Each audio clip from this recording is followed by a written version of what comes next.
For being a series primarily aimed towards kids, Pokemon has probably seen more than its fair share of censorship over the years, if you can believe it.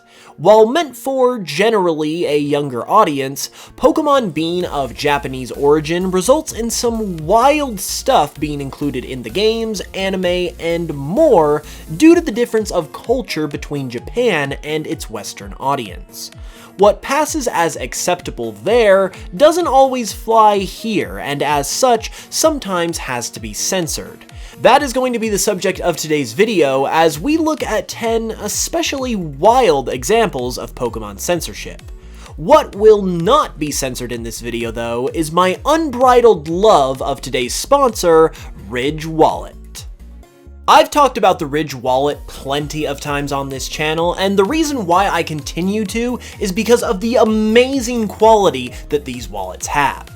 They hold up to 12 cards, cash, all the while maintaining this slim size that is never going to be an issue to carry around like many wallets can become. I use one of these myself, and I admittedly was also a little bit skeptical at first myself, but after using one for a few days, I instantly fell in love with how much it streamlined my wallet setup.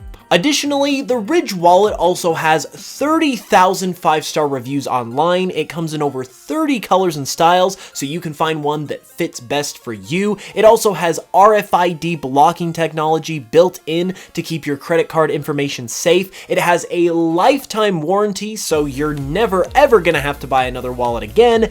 And it even comes with a 45-day money-back guarantee if it's not your thing. You can even get 10% off on one of these with free worldwide shipping and returns by going to ridge.com/hoops and entering code HOOPS at checkout. The link for that will be in the description. Ridge has honestly been such an amazing supporter of the channel over the past year or so, and has honestly made a huge difference in me being able to do some of the bigger projects on the channel, like Pokemon Cardinal. So be sure to show them some love for that and pick up a wallet with the link in the description, and as always, thank you again to Ridge for sponsoring this video. Believe it or not, the Pokemon anime had to be censored before the first episode could even begin. In the original opening for the anime, it naturally had its own opening theme song in Japan, just as every Japanese anime does. In one shot of the intro, we see the camera zoom past Charizard, Venusaur, and Blastoise before ultimately showing Pikachu running past Ash and an unidentified girl. Well, the original Japanese theme song during this part of the intro has a few lines that translate roughly as, "Through fire, through water, through grass, through forests, through earth, through clouds, through that girl's skirt," as Pikachu is seen running between the legs of this girl, and you can even briefly see her pushing down her skirt as well. Interestingly, this clip was unedited in the English version, probably because it was pretty brief, although this lyric about the girl's skirt was naturally taken out. This mysterious girl didn't stop there though, as another character heavily resembling her was involved in another censored moment as well. In the Japanese version of this Grimer TCG card, which came from the Team Rocket expansion, we see Grimer popping its head out from under a manhole cover, and looking up under the skirt of a girl that is walking by. Now, as I mentioned, it's curious that this girl in the card is wearing an outfit that heavily resembles that of the girl from the anime opening. In the Western release of this card, however, Grimer's eyes were made to be a little less suggestive and were shifted to be looking straight forward instead. Shockingly enough, yet another part of the anime's original intro was not only censored, but temporarily banned in the US. In the intro, including in the Western version, we briefly see a giant Tentacruel lunge one of its tentacles into a building, completely destroying it.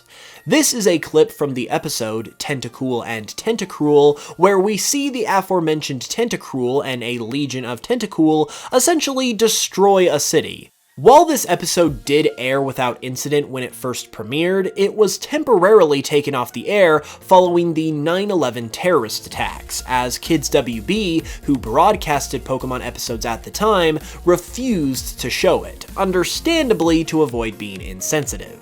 In the years that followed, however, it was slowly reintroduced both on TV as well as on home video and streaming services. One very interesting edit that was made to the anime when brought over to English concerned the episode The Kangaskhan Kid. The episode, as you may know, is all about a boy who had been lost by his parents and had been raised in the wild by Kangaskhan.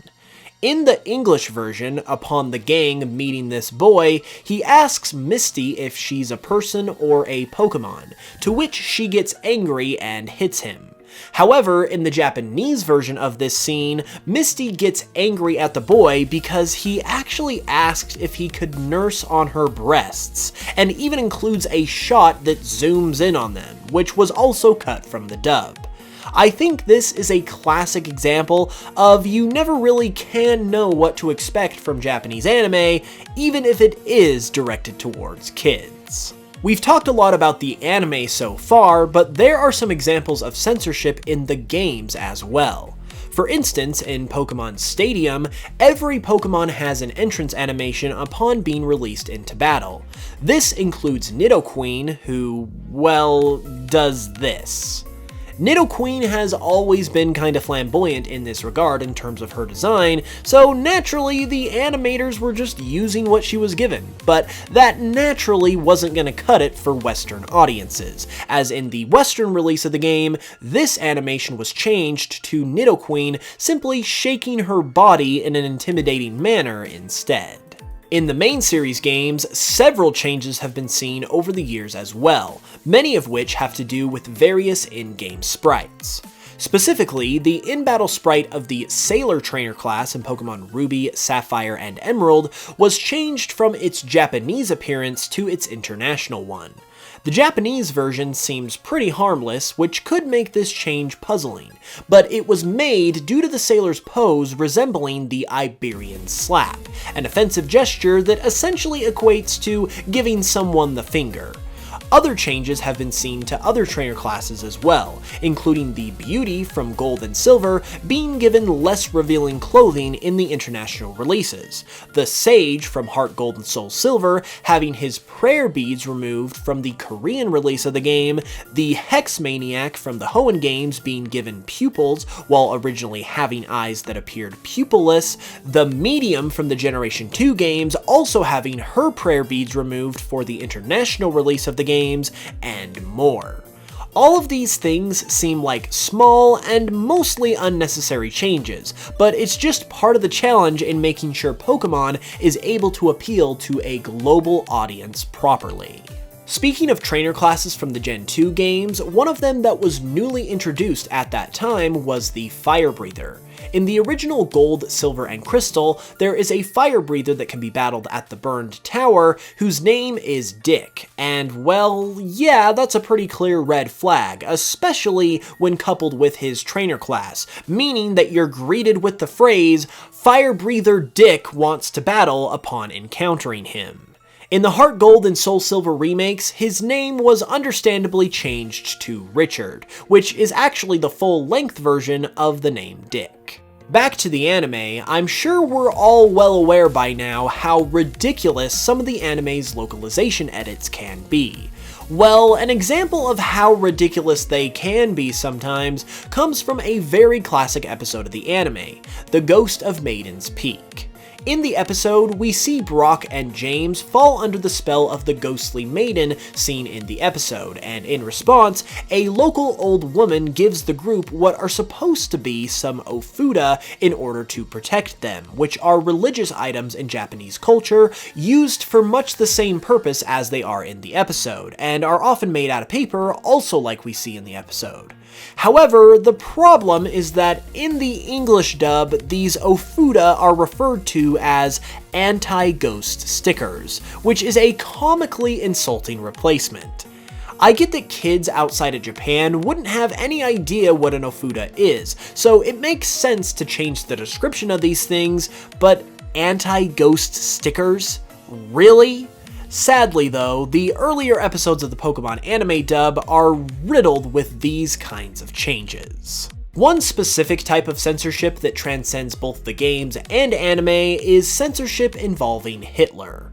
Yup, believe it or not, there have been several instances over the years where both the games and anime had to be adjusted for international release because they contained something deemed too close to Hitler and/or Nazi imagery. One of these examples occurred very recently, in fact, in Pokemon Journeys. In Journey's 4th episode, Settling the Scorbunny, a man seen in the episode has a mustache that very much resembles that of Hitler, and as such was edited out of the dub. Other Hitler censorings include one from an early episode of the anime that was banned altogether, where Meowth dresses up in an outfit which includes another Hitler-like mustache. In a later episode, titled All Things Bright and Beautifly, there is a scenario where we see a group of Team Rocket grunts doing a unified salute that closely resembles the infamous Nazi salute, and was edited out of the dub as well. As I mentioned before, even the games were not immune to this imagery, as Registeel's sprite in Pokemon Diamond and Pearl shows it in a pose that once again very much resembles a Nazi salute, and as such, this sprite was changed in the non-English European releases of the game to something less controversial. Next up, before we get to our final example of the video, I actually have a bonus one for you, as I hadn't originally planned to include this, but it's just too good to pass up. In an episode of the Indonesian dub of Pokemon Sun and Moon, Jessie's midriff is censored, which is honestly a bit too much on its own, but instead of editing her appearance to cover her up, they simply just blurred her stomach out, and the end result, as you can see, is hilarious. It's like they were really concerned that Jessie's belly button was gonna poison the minds of children, but they were also like, editing some extra clothes on her is too much work, so we're just gonna blur it out instead. We may give some flack to the English dub of Pokemon from time to time, but luckily it doesn't have anything on this. And lastly comes a pretty recent occurrence of censorship from the games, specifically Pokemon Sword and Shield. Just last year, it was announced that the Chinese names of Pangoro, Cofagrigus, Runerigus, Toxel, Nickit, and Thievul were all being changed. No reason was given for the change, but words like death, thief, and even hooligan were removed from the names and replaced with less explicit counterparts, prompting many to conclude that this was censorship being put in place to comply with China's very strict rules, especially seeing as how Pokemon games have only recently been able to even be in the country at all, beginning with Pokemon Sun and Moon. And the Pokemon Company would probably like to continue releasing games there moving forward, which makes the censorship make a lot of sense, even if it is pretty ridiculous to us. Well, there you have it. Those were some wild examples of Pokemon censorship. If you enjoyed, be sure to like and subscribe if you're new, and if you'd like to support the channel further, which makes a huge difference, you can do so by listening to my Pokemon remixes on Spotify and other music platforms, and also by watching my Pokemon Cardinal series here on YouTube, which is massively appreciated. With that said, I will see you all soon with another video, and until then, as always, I love you all, and I will smell you guys later.